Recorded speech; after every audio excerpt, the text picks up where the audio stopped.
in 2018, I had decided to never work with buyers again. And I said, what am I going to do is I'm going to provide opportunities for my realtors, but I'm also going to double up on my listings to double up on my income. And I was proud that when it was 7 o'clock at night, 8 o'clock at night, I was home on the couch relaxing. When we hit the pandemic in 2020 and people were standing outside in lines and lines showing property, I was just driving by and just watching them because I created the inventory. So they were really standing outside in line looking at my homes for sale. Wow. But it was really creating that vision and then going after it and executing it. And that's what allowed me to be successful as I am today.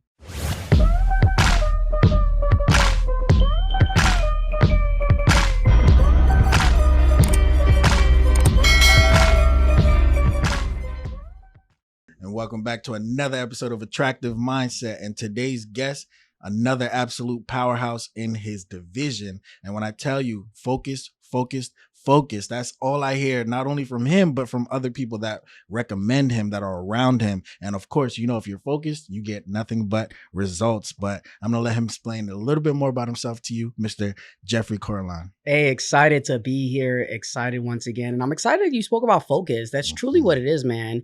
What happens is a lot of times people want to do 30,000 things. They want to specialize in everything. And that's kind of what sets them up to fail because they want to be great at everything. And one of the things we know is that we got to crawl before we walk. So my name is Jeffrey Corriolan, real estate professional for the past 13 years, helping sellers and buyers get towards their goals. I run a 32-man team down here in South Florida. And overall, I got about 50-something agents worldwide. Been able to help the Black Realtors Organization of South Florida as being the past president. I run a Turo business, which is very, very successful to me. I run Airbnbs. I buy and sell real estate as well.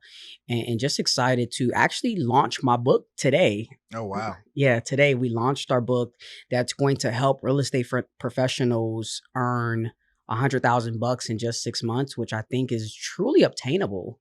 You know, year to date for myself right now, a little nugget for you guys. I've listed 26 homes. I'm meeting with a seller tonight. That's probably going to be number 27. Wow. So average is probably about 9 to 10 listings per month that I'm taking. So when you say who's the top listing agent that you can think of that's Black or African American, a lot of people say Jeff, and I'm excited to be that person. I'm excited to lead the path and continue to create other excellent real estate professionals that are going to be working with sellers. Powerful.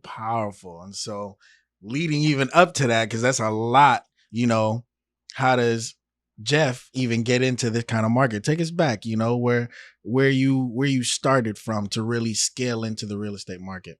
So to be quite frank, you know, a great friend of mine told me about 13, 14 years ago to get into real estate. And I was like, okay, great, let's do it. And it was kind of when the downturn of the market was there. People were facing foreclosure. People were losing their homes. They were doing bankruptcies.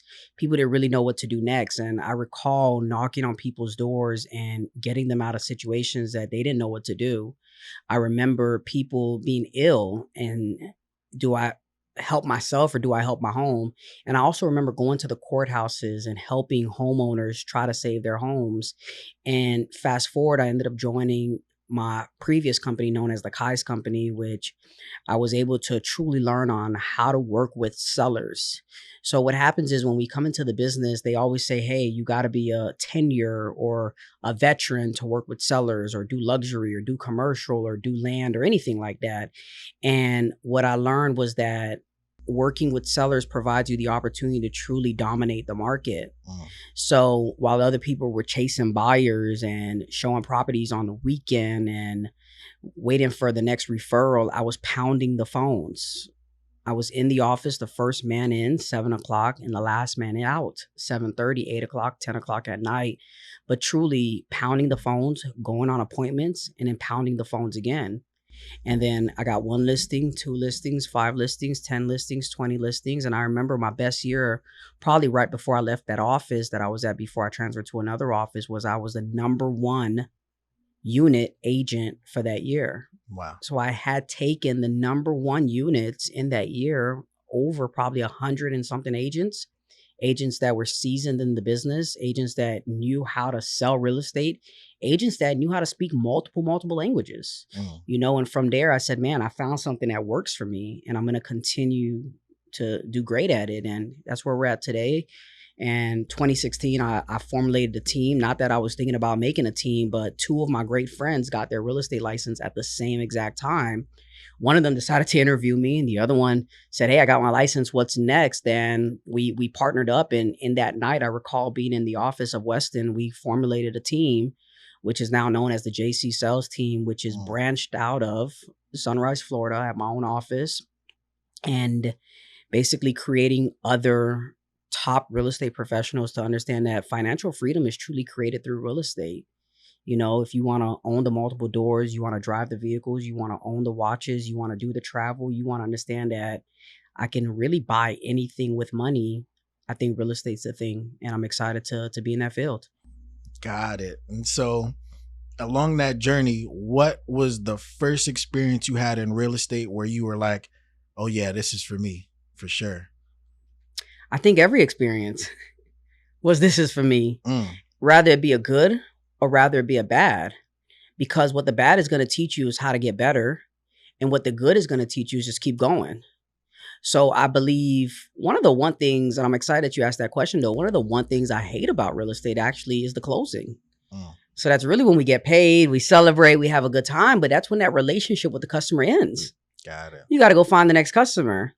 So I done been speaking to John, Sarah, Jacob for the last 3 months, 60 days, or even 1 year. And now pretty much what am I calling them about just to follow up? So I feel like real estate provides you the opportunity to truly build relationships. And those are meaningful relationships, which I have allowed myself to really create. And those have been the best rewarding thing to me. Got it. Okay, okay. And so, working with other powerhouses, especially with people like, Claudiane and, the Cardones and everybody, how has that been? Especially does that being in the room with people like that, what does that do for you? Definitely working with Claudiane, working with the Cardone family, working with Amari has provided me the opportunity to learn that you got to go bigger. So when I made my decision to move over to the company that I'm with right now with Elena Cardone and Claudiane, which is EXP Realty, it was at a gala.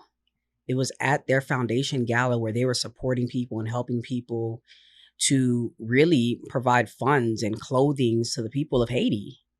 And when I walked in just to see how embraced the room was and how filled the room was and how willing the room was and how people were giving donations, I said, man, there's something about this company that I gotta find out more about. Mm.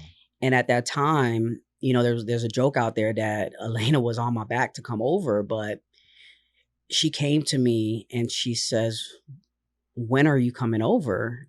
And I said January 1, that day.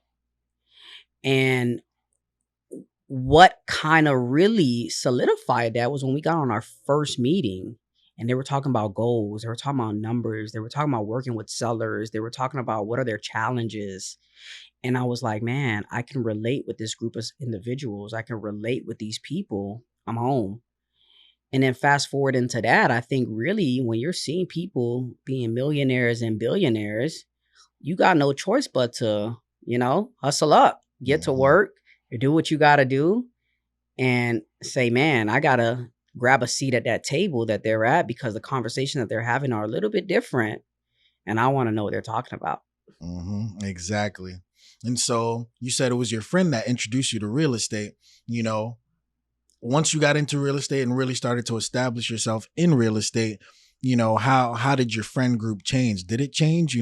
Were you able to hang out with the same people you were, or you know how does your friend group organize I've itself? always been a worker for myself. I've always been a worker. So even throughout high school, I was always working. I was always in school. So when I got into college, I was still doing the same thing, working in school. And when I got into what I say my career now, real estate, I was still working. And so I would say, right, what happened was not that my group of friends changed, but I probably made more friends in the field of real estate that were like-minded people, people that wanted to get results, people that were in the hustle bustle every single day, people that understood entrepreneurship. And that's kind of something that I'm kind of learning right now. These last Mhm. 2 years, I'm learning that the mindset of an entrepreneur is not the same as a 9 to 5 worker. And sometimes we don't get it, but sometimes they don't get it either. Mhm. And when you're really in it for yourself, I hear stories about people saying, man, you work for yourself. You can really wake up when you want to wake up, go to work when you want to wake up, go to work, yeah, or go to vacation when you want to vacation. And that's not necessarily so. Mm-mm. You can't punch the clock at 9 and punch out at 5 and expect that paycheck. And I'm not saying that you got to continue working and working and working and working, but you got to understand that everything that you do has to be actionable items. And I always operated by the SMART goal system, obtainable, time management, you know, and I allowed that to let me know that, hey, am I doing something that is rewarding to me, and will it feed me financially as well? Mm. Nice. Okay. And so, where do you feel like you really started to develop that process of mindset from, especially even getting into real estate? Did you have any family members, or, how did you really develop that kind of, focus? Because you said from the beginning, you ready to hit the ground running. Where do we think you got that? I would say that not necessarily family, not necessarily friends. I think just something in me, some tenacity in me has to be an overachiever. I remember being in elementary school and being the captain of safety patrol, Mm, graduating at the top of my class, being the vice president of my graduating class in high school, being affiliated with so many organizations in high school, speech and debate, Bible crosstalk, 5,000 role models of excellence, track, and so much more, and just understanding that you had to be world rounded. You really did. And that's really what taught me as an individual, is that there's no such thing as failure. There's a thing as setback. I do believe in setback, but I don't believe anything as far as being failed upon. I believe that you got to understand what are you not doing correctly and how you can fix it. But what I can definitely say is that people around me and conversations around me and mentorships and books and podcasts and YouTubes and stuff like that have really taught me how to really get up and go each and every single day.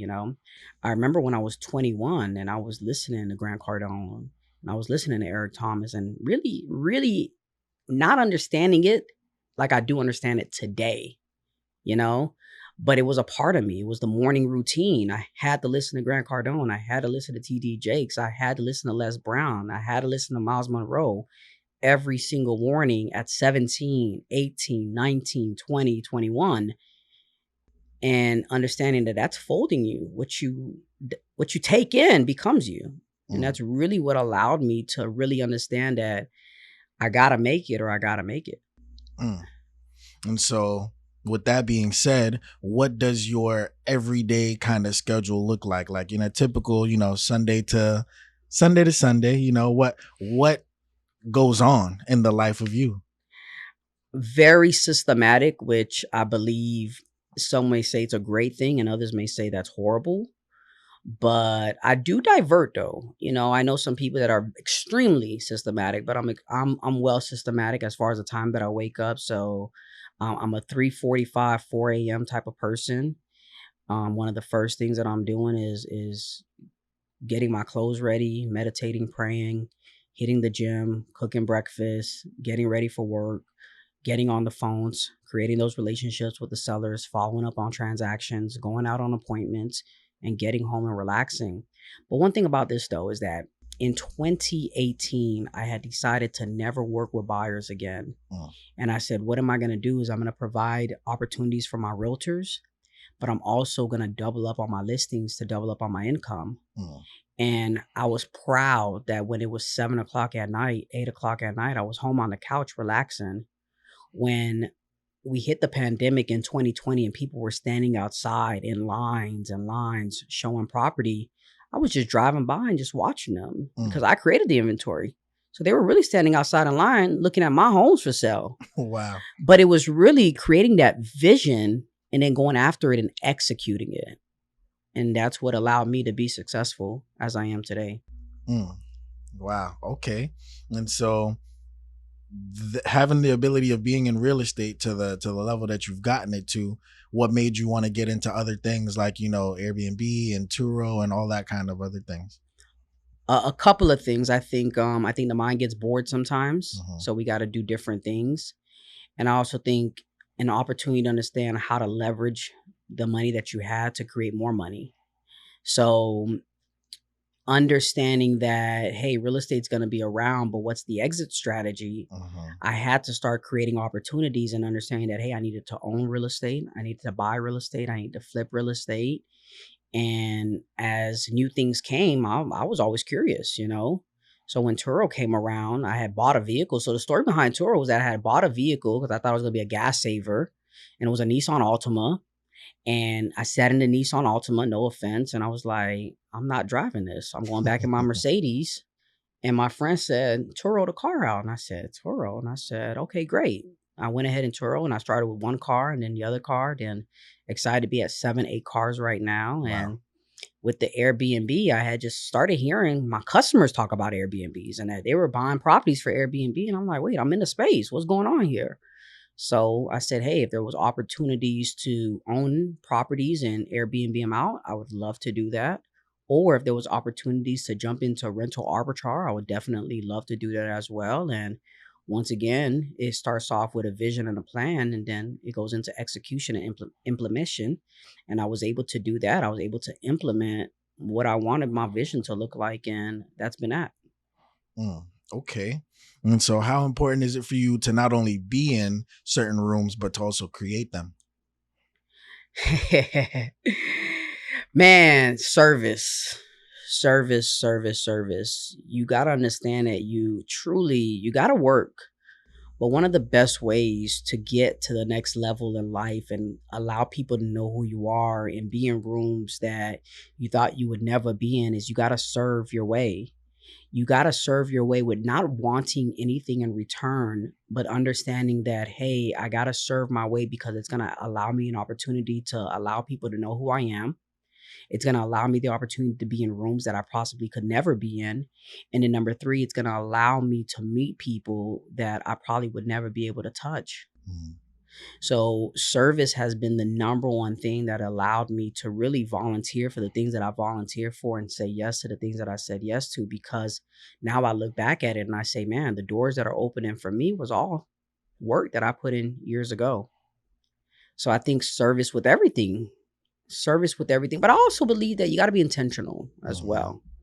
As individuals, we got to be intentional. We got to say, man, if I'm going to serve my way, once again, what's my end goal? So excited to say be a humble servant, believe in the Lord, and do the work of the Lord, and always put God first. Absolutely. Absolutely. And so, at what point did you feel like you were ready to really start transitioning towards teaching people? Because on your platforms, you're definitely giving a lot of gems. You're definitely talking, giving tips, you know, just putting information out there. I think once again, to answer the question of what got me into teaching people was really other people. Mhm. Other people say, man, you're a master at this, or man, you're very knowledgeable at that, or man, you need to share your word. To be me, I'll just be the student that was always dead in the books and just Mhm. read and read and read and get the assignment done. But really, people that pull things out of me. And I think that's one of the best things is to know that when people truly care about you and they believe in what you're doing and you're not fake about it, it provides you the opportunity to truly serve the community. And when people say, man, you got to share your message or you got to tell people on how to do this or you got to show people how to do that, once again, it goes back to service and it goes back to, yes, if I can do it, so can you. Mhm. Once again, if I can do it, so can you. So I believe if anyone knows how to do something and they can help someone collapse decades into days, as we say at eXp Realty, I believe it's your duty. it's your duty to assist in that way. Got it. And so the book that you had mentioned, 100K in 6 months, explain a little bit more about that. So excited to launch the book once again, 100K in 6 months. And it's basically helping real estate professionals as we hit this recession market right now. It's unfortunate that I'm seeing realtors getting full-time jobs. It's unfortunate to see realtors not hitting their goals, or the 2020 market was what they thought real estate really was. But now you got to host the open houses. You got to have the conversations with the sellers. You have to understand when to do the price reduction. You got to understand when to price the home aggressively and when not to price the home aggressively. So my ebook talks about working with sellers, mastering how to have the conversation, and how to get them to buy into you, buying into your product. And that's really what it is. You know, I sit in rooms right now, or homes right now, where 1 out of 10 candidates, 1 out of 20 candidates. And to hear they say, man, I want to go with you, or I've selected you, that means I'm doing something right. And now I got to share it with other people. Got it. Okay. And so being, you know, of course, in a market that was at first and still is to a certain point primarily dominated by white males, you know, being a black individual coming up in that market, how prevalent is that for you? Hey, I'm excited you brought that up, man. You know, one thing we never want to talk about is color, and how it's 10 times harder for us. I've been in rooms where the seller, once again, so I may not get every single deal. No one gets every single deal. But I've been in rooms where people of your own race don't want to work with you because they believe the white man's going to give them a better deal. The white man's more knowledgeable. The Hispanic is more professional. You know, I went on an appointment last night and I shared this story. Honestly, I went on an appointment last night and the young lady plugged herself into my calendar. I saw it as I was driving somewhere. I called her back and I said, hey, I noticed that you wanted to meet with me tonight at 6. I'm definitely available. Looking forward to meeting with you. And she says, I was referred to you by someone. And one things that I told my friend was that I didn't want to work with a black realtor because I know how my people are. But she said, nah, this guy's legit. This guy's for real. And I was able to meet with her last night, provide some opportunities of improvements for the home, talk to her about pricing, talk to her about a game plan of getting her from point A to point B. And guess what? She signed with me last night. Wow. So it's fortunate that I got the listing, but it's kind of unfortunate that we can't even work with our own people sometimes because we let our own people down so many times that we got to continue to prove ourselves, you know? And even for me, I would say, honestly, for me as a black individual, I can be a little bit judgmental as well, but I have to understand that, hey, I got friends that been here, been there, or sat in this seat or sat in that seat. And I got to sometimes pull myself back and provide the benefit of the doubt. But as black individuals ourselves, we got to understand when to do better. We have to understand to do better. And in addition to that, we got to understand to support each other. Absolutely. We have to understand to support each other, like the Hispanics, like the Jews, like the whites do. We're our own issue. We believe because we're black that we cannot stand in one, that we can't sit at the same table, and we always want to build our own tables. There's a saying about build your own table. Sometimes we got to collaborate. We got to truly collaborate because it's only going to allow us to get further faster. And we've become so a nuisance to understanding the real meaning of collaboration. We say, oh, because John opened the beauty parlor, I'm going to go open my beauty parlor, rather than saying, John, how can we come together and open up multiple beauty parlors together? So as black individuals, I encourage us all to connect with people, collaborate with people, put the $50 in the account and save it together and buy the building together and see how much further we can go together. Absolutely. 100% well said. And so leading into that, what are 3 key pieces of advice you would give somebody just beginning in real estate? I love my formula that I called ABC. So any person that's in real estate right now, they'll probably listen to ABC and they'll believe always be closing. But when I heard that one day, I said, that's old. Mm, Can't always be closing. How you gonna always be closing if you don't have systems and fundamentals? mm, So I said, hey, I'm gonna change that. And I'm gonna have A align correctly. And what does align correctly means? It doesn't mean necessarily align with people around you, but it means align with yourself. mm. Align with what your goals are. What are you passionate about? Be bold about everything. Be bold about the conversations you have. Be bold about where you stand. Be bold about the position that you hold when you pick a side onto something. And then C, be consistent at whatever you choose to do. Be consistent. Don't stop. Because you're not getting the results today don't mean jump ship and go on to something else. It means keep going, and keep going. Absolutely. Wow. And so, even with you saying that, always be closing, you saying that's old school, that's refreshing to hear, because there's a lot of, older books that definitely still have a lot of relevancy to the things and the situations of entrepreneurship and just thriving in today's society. But there's also a lot of new things, and there's a lot of new ways. And I feel like the new ways get really overshadowed by a lot of the old ways. A book like Rich Dad Poor Dad, that came out how long I ago? love it. You know what I'm saying? And that book still has gems, but I feel like, it does overcrowd a lot of new books that also have gems that apply to this market. And so with that being said, how big has social media played a role for you in your business? Man, people say, man, do you really get business off of social media? And the answer is yes, yes, yes, yes, and yes again. How do you stay relevant? You got to stay in front of people's face.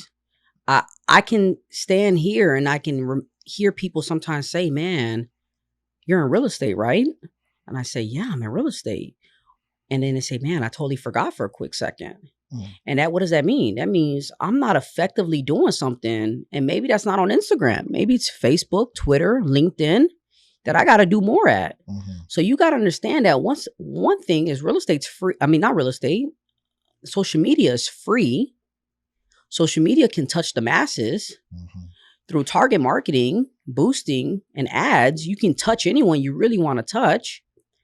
And at the end of the day, you got to understand that if people are on social media and you want to get your goals and your targets met, you need to be on social media. Mm. And then really being on social media is not just being on social media, but it's providing relevance. What am I saying? What message am I providing going to help the next person?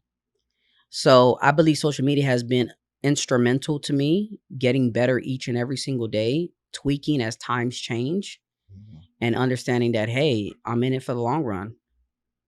Got it. And so you said earlier that you'd be in rooms or you'd be in locations where you'd be like one of 20, or you'd be like, one of 30, 40, you'd just be one of a lot of other people. What do you feel is your most attractive mindset kind of quality to really make people choose you? I think one of the one things that allows me to stand out versus the next person is understanding what's not in it for me, but what's in it for the consumer. Mm, So many times I hear sellers say, hey, I stopped working with this realtor because they wanted to do what they wanted to do. Wait a minute, Mr. and Mrs. Seller, what do you want to do? I just took a listing right now where the seller complained that I specifically told the realtor that I needed 24 hours notice to show the home. And she would call me, say, hey, can you show the home at 4 o'clock? Hey, can you show the home in 30 minutes? Hey, can the people come right now? Because she was so eager to sell the home and collect the commission check that you fail to understand that they're college kids. Although they're adults, they're both in college. They have a newborn and they requested 24 hours notice. yeah. So when I go to an appointment, rather be with a buyer or be with a seller, I want to understand everything that you want. One of my customers just went under contract right now, and every time he texts me, he always says sorry. And I say, can you please stop saying sorry? I work for you. Mm, And once we're be able to humble ourselves and truly be transparent and allow us to understand that we're here for the consumer, we're here for the customer, you'll understand that more opportunities and more yeses and more checks will come your way. Put the people first, and the people will take care of you. servant leader. There you go. 100%. Wow. Powerful. Okay. And so if people wanted to connect with you, this is a platform that is definitely catered towards a lot of entrepreneurs. We have a lot of people in almost every market. Beautiful. And so if people wanted to connect with you, what would be a basis for somebody to be able to do business with you? Yeah, I'm on all platforms. All platforms. First name, last name, Jeffrey Corriolan. Excited to be featured on NBC 6 News, ABC, and so many other magazines and ads that if you simply just Googled my name, Jeffrey Corriolan, you'll find me. My number one platform is Instagram. It's my name, Jeffrey, last name Corriolan, or 954-982-6005 is my direct number. Got it. Hey, and as you can tell, has an attractive mindset. That's what we try to get people on here that really going to give you that insight into how they grew, what they grew, that one-on-one conversation that's really going to get you to understand what the thought process is behind the things, because in social media people get to see us in one way, but they don't really get to have that conversation with us that really cements. And for you, your personality 100% is what closes people in the room, not just trying to make the sale. And so, as we say on Attractive Mindset, we look good, we live good, life is good. Talk to us, we talk back, and we out of here. Awesome. Thank you.